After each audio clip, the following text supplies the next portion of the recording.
Sang Hyang Sukma Sejati, besi aji yang bersemayam di dalam besi aji ini.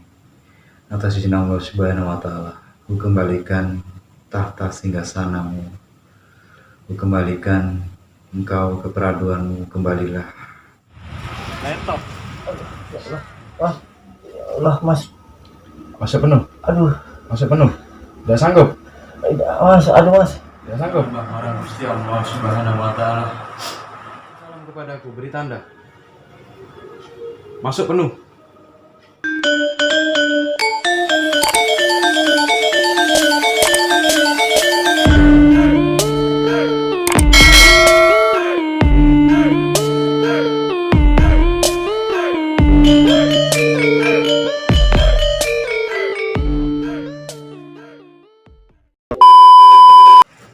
Salah satu kru Ki Wira Setia yang bernama Peri Irwansyah malam tadi mendapatkan sebuah pusaka oleh Ki Wira Setia. Ini benda pusakanya seperti keris ataupun seperti tombak itu.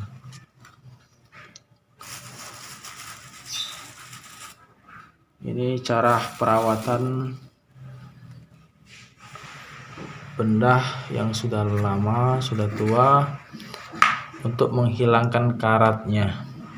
Yaitu tahap pertama menggunakan air dari jeruk nipis. Direndam 1 hari 1 malam, 2 hari 2 malam, itu lebih bagus.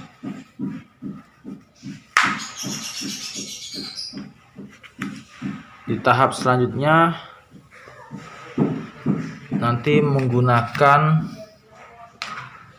air kelapa muda. Dilanjutkan dengan mengasih serbuk apa nih? Serbuk cendana.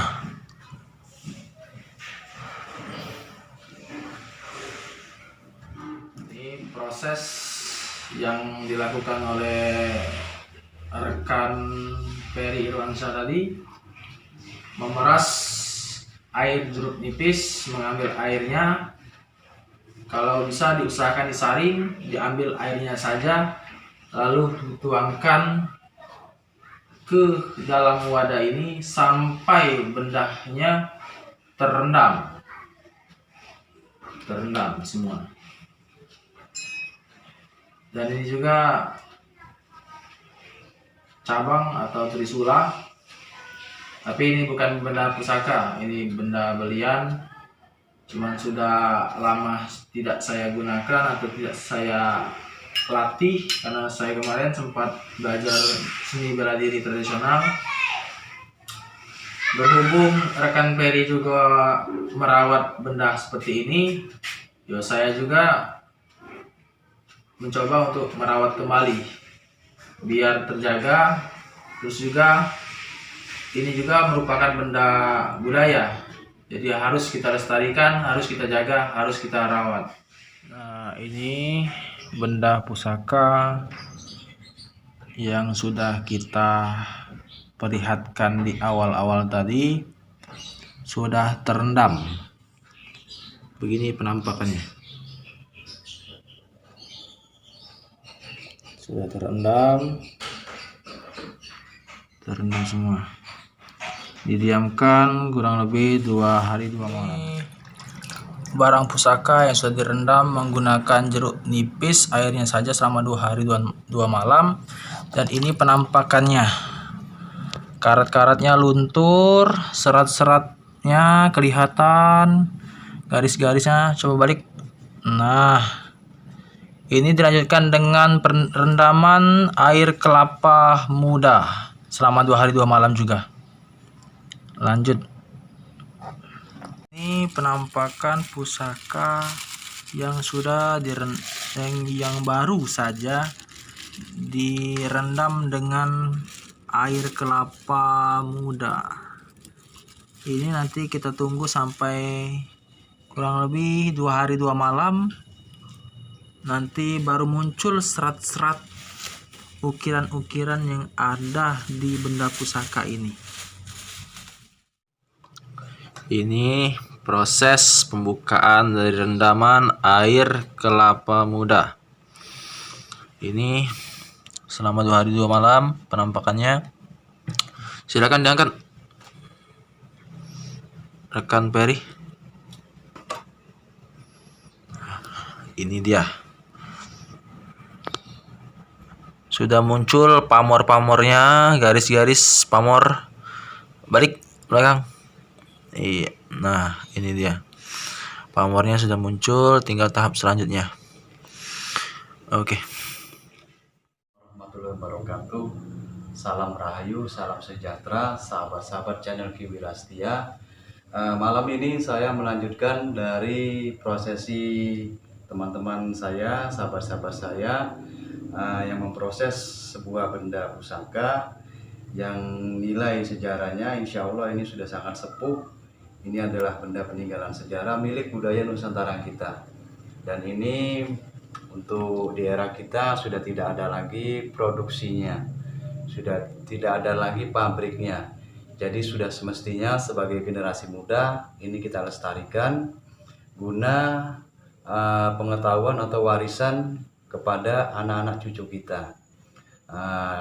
Bahwasanya kebesaran kejayaan nenek moyang kita, leluhur kita, baik itu dari suku Jawa, Melayu, atau Nusantara di bagian manapun sudah memiliki teknologi seni membuat senjata yang memiliki keindahan dan filosofi yang sangat tinggi.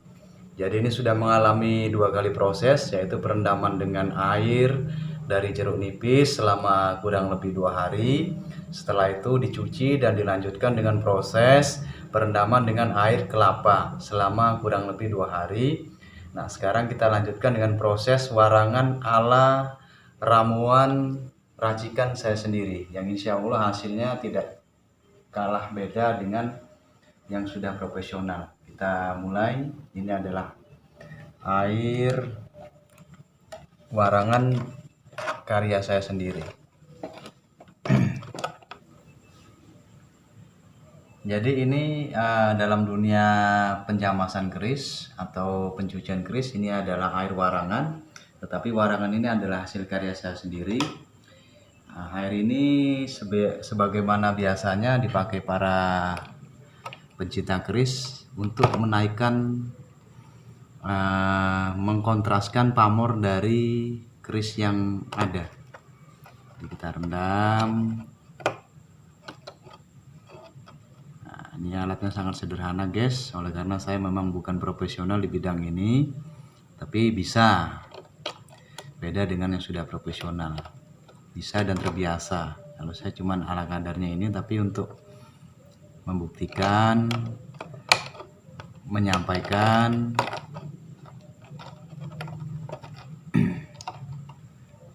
nah ini pamornya supaya lebih terangkat lagi.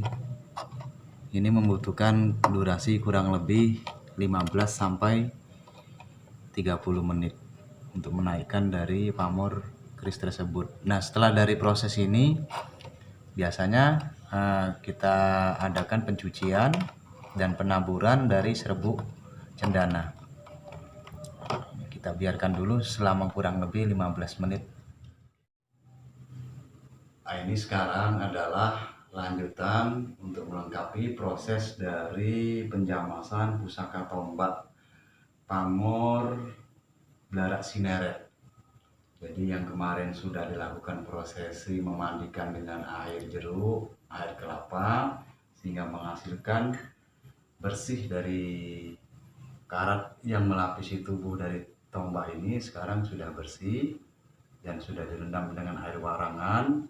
Berhubung tombak ini berkarakter penuh dengan pamor, jadi antara hitam dengan putihnya lebih dominan putihnya, namun tidak terlalu kontras.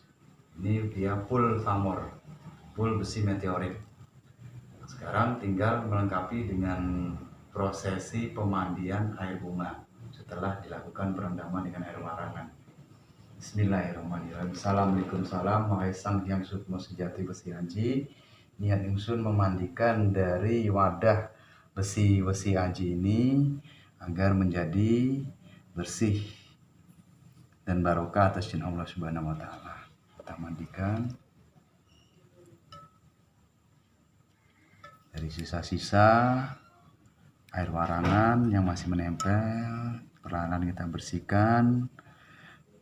Hindari perlakuan dengan tekanan yang keras atau kasar, karena ini adalah produk atau hasil kuno dari warisan leluhur kita yang tidak ada lagi pabriknya.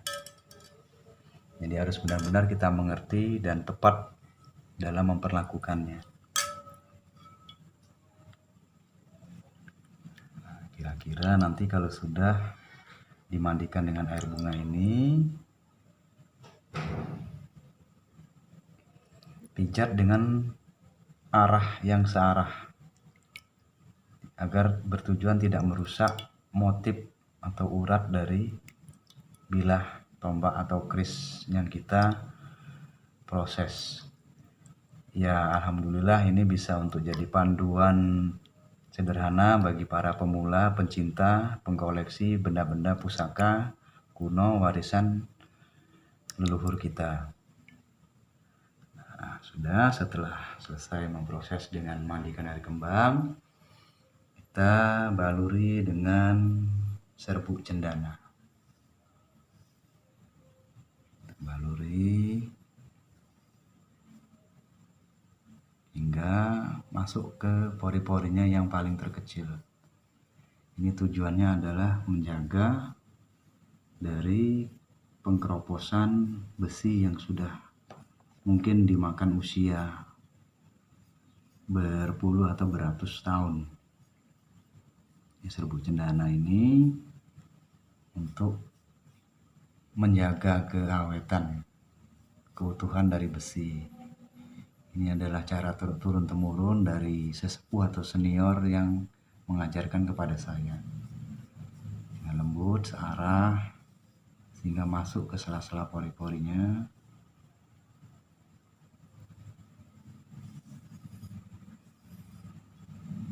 Ini adalah serbuk cendana. Kalau di Palembang khususnya kota kami bisa didapatkan di toko perlengkapan jenazah serbuk seperti ini, tidak terlalu sulit, atau bisa pesan di toko-toko online juga, insya Allah tersedia.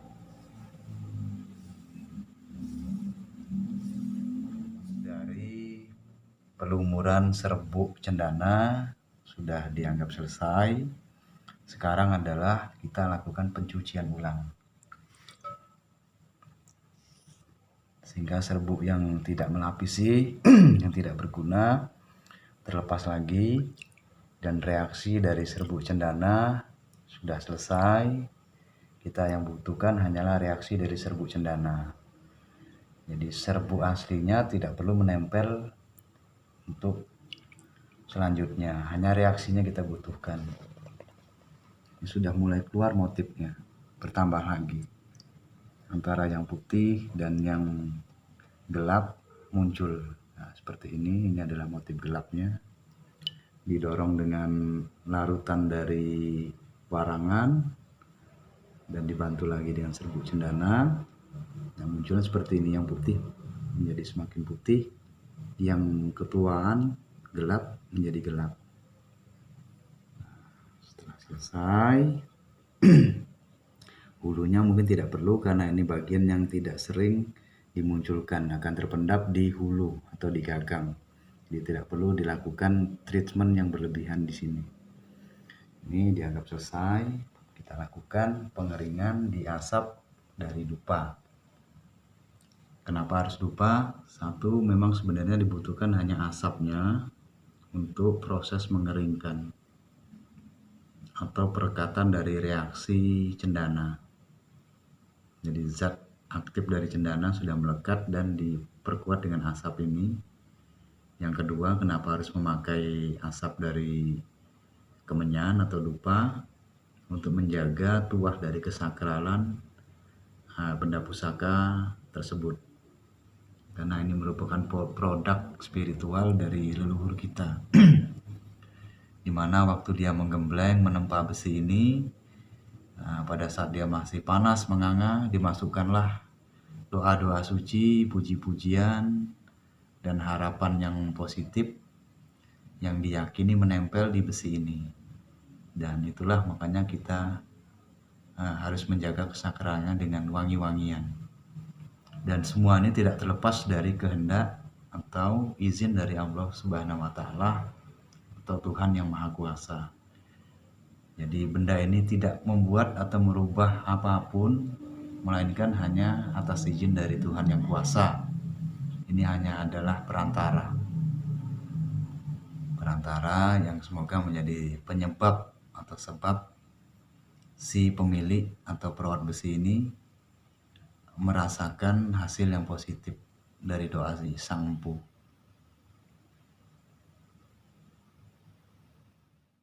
Lihat, bila dari tombak ini sudah semakin mengering, dengan proses pengasapan sudah semakin mengering dari kandungan air, proses pengasapan untuk membantu pengeringan dari proses pemandian tadi. Nah, ini pamornya semakin kontras, berhubung bilah ini termasuk full pamor sehingga lebih dominan warna putih. Jadi dia besi biasanya kandungannya minor. Biasanya kalau bilah tombak dan keris itu hampir seimbang antara putih dengan hitam, tapi yang ini lebih dominan putihnya. Dan ini sudah dianggap finish untuk pengeringan, baru kita menginjak langkah peminyakan. Ini biasa yang saya pakai adalah minyak triwarna, yaitu terdiri dari 3 unsur minyak: minyak melati, cendana, dan minyak kelapa hijau, yang kita bikin sendiri dari santan kelapa hijau, digodok sampai susut kadar airnya sehingga meninggalkan minyak. Nah, minyaknya itu kita ambil untuk campuran antara melati dan cendana. Ya, kita olesin dengan arah yang searah, jangan melawan bolak-balik. Kita balik. Dan kenapa harus minyak wangi? Ya, sebenarnya tanpa minyak wangi pun secara fungsinya minyak apapun sudah bisa, tapi kita untuk menambah kesakralan. Ibarat kita beribadah, pakaian kita kasih minyak wangi, mungkin secara efek kekhusyuannya lebih membantu aroma wangi. Entah itu agama apapun, mungkin wangi-wangian itu untuk memicu perasaan kita sehingga kita lebih fokus dan khusyuk, dan insya Allah juga lebih menghargai dalam kita menghadap kepada Tuhan yang Maha Kuasa dengan tampilan, dengan aroma yang harum. Jangan kita hanya menghadap kepada atasan yang sama-sama manusia, harus wangi. Menghadap yang kuasa, kenapa tidak harus wangi? Nah, ini salah satu benda pusaka yang sebenarnya juga bisa menjadikan alat pemicu kita untuk menguatkan ketauhidan kita kepada Tuhan. Sama seperti tasbih, pada saat kita memutar tasbih, yang kita ingat adalah Tuhan yang Maha Tunggal, kuasanya dan kemurahannya. Seperti ini pula besi pusaka adalah alat pemicu kita untuk mendekatkan diri kepada Tuhan yang Maha Kuasa. Mengingatkan kita melihat pemandangan alam yang indah, mengingatkan diri kita kepada Tuhan. Kita melihat pusaka dengan tuahnya, mengingatkan diri kita kepada Tuhan. Jadi ini adalah hanya alat sarana pembantu kita. Semuanya adalah kehendak dan izin dari Tuhan yang Maha Kuasa atau Allah Subhanahu wa Ta'ala. Proses peminyahan sudah selesai, kita lakukan lagi proses pengasapan.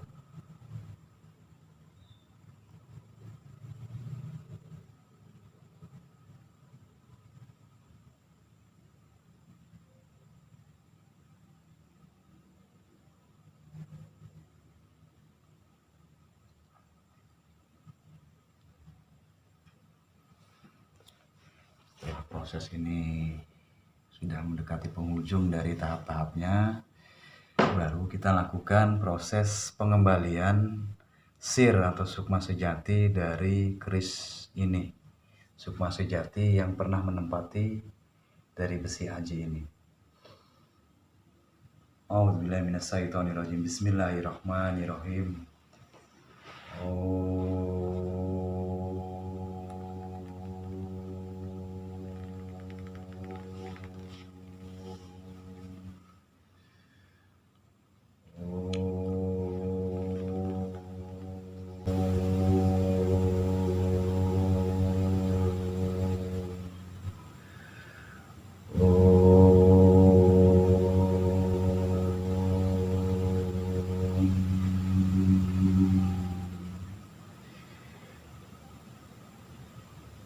Sang Hyang Sukma Sejati, besi aji yang bersemayam di dalam besi aji ini, atas izin Allah Subhanahu wa Ta'ala, ku kembalikan tahta singgasanamu, ku kembalikan engkau ke peraduanmu, kembalilah kepada singgasanamu dan keluarkanlah kemampuanmu, anugerahmu dari Allah Subhanahu wa Ta'ala untuk memberikan manfaat kepada Tuanmu yang memelihara daripada wadah ini. Bibarakati al-Fatihah. A'udzubillahi minasyaitonirrajim. Bismillahirrahmanirrahim. Alhamdulillahirabbil alamin. Arrahmanirrahim. Maliki yaumiddin. Iyyaka na'budu wa iyyaka nasta'in. Ihdinas siratal mustaqim. Siratal ladzina an'amta 'alaihim ghairil maghdubi 'alaihim waladdallin. Hiri. Jika secara ulun jika yang kita meminta ini nak berubah.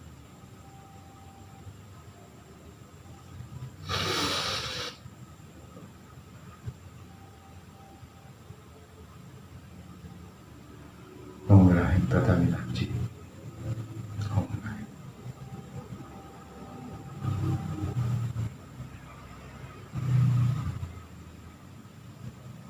Sekar putih kondo harum.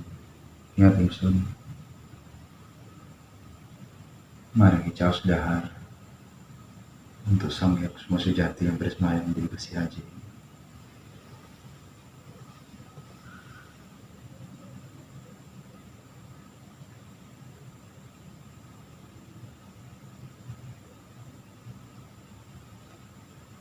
Nah, alhamdulillahirobbilalamin, sudah selesai prosesinya. Sekarang ini adalah hakikatnya hanya besi biasa, tetapi bagi pengelola kebatinan, kita bukan memandang dari fisik dari benda pusaka ini, tetapi mana hakikatnya.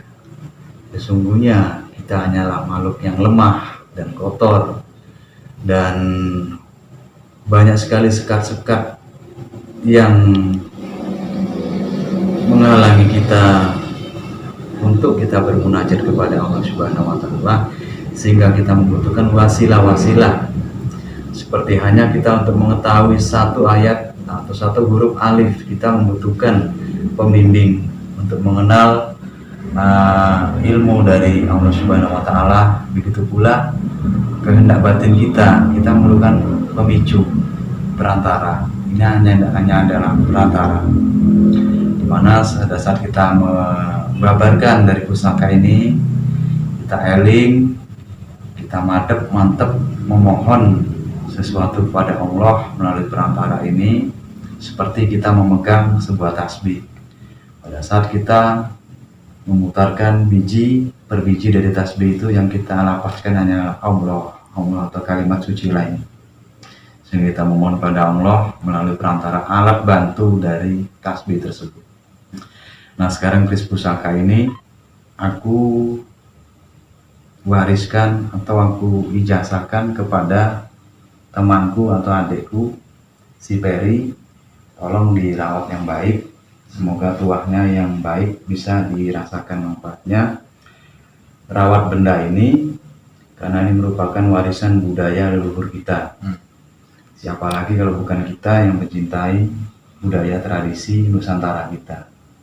Ke depan kalau ada lagi benda seperti ini ataupun yang dalam bentuk lain, tetap rawat dengan tujuan melestarikan, menghargai budaya dari leluhur atau nenek moyang kita.